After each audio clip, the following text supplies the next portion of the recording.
Hi my friends, today we're going to read Charlie Anderson by Barbara Abercrombie. She's the author, she wrote the book. The book is illustrated by Mark Graham. He drew the pictures. Let's find out about Charlie.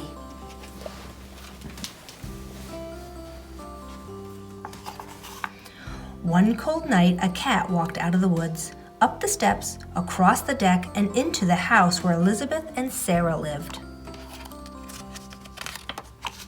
He curled up next to the fireplace to get warm. He watched the 6 o'clock news on TV. He tasted their dinner. He tried out their beds. He decided to stay, and the girls named him Charlie. Every morning, Charlie disappeared into the woods again. At night, when he came home, Elizabeth brushed him clean, fed him dinner, and made a space for him at the foot of her bed. He liked Elizabeth's bed the best. Sometimes she would wake up in the middle of the night and hear him purring in the dark. Sarah called him baby and dressed him up in doll clothes. When it snowed, Elizabeth's and Sarah's mother heated Charlie's milk before he left for the woods. He grew fatter and fatter, and every day he purred louder and louder. On weekends, the girls stayed with their father and stepmother in the city. They wanted to bring Charlie with them, but their mother said he'd miss the woods. Charlie's a country cat, she told them.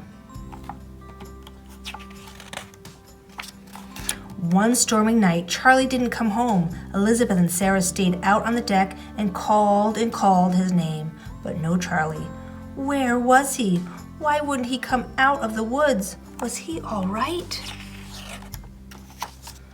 All night long, Elizabeth listened to the rain beating on the roof and the wind rattling the windows. Was he cold? Was he hurt? Where was Charlie?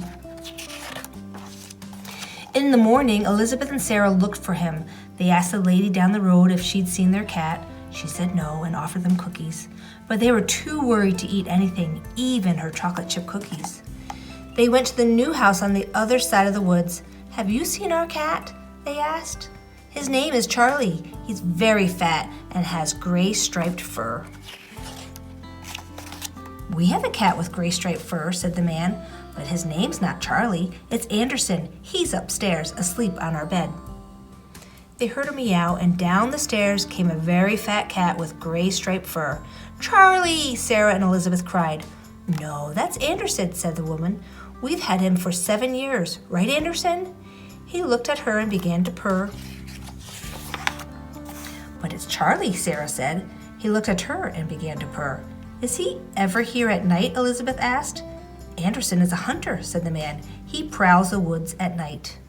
"Charlie sleeps in my bed at night," said Elizabeth. "He leaves for the woods after breakfast." "Anderson comes home at breakfast time," said the woman. "He leaves right after dinner." They all looked at the cat. He sat at their feet, very happy and very fat. They called him Charlie Anderson now. Sometimes, in bed at night, Elizabeth asked him, "Who do you love best, Charlie Anderson?" And she could hear him purring in the dark. Just like Elizabeth and Sarah, Charlie has 2 houses, 2 beds, 2 families who love him. He's a lucky cat. Thanks for joining me.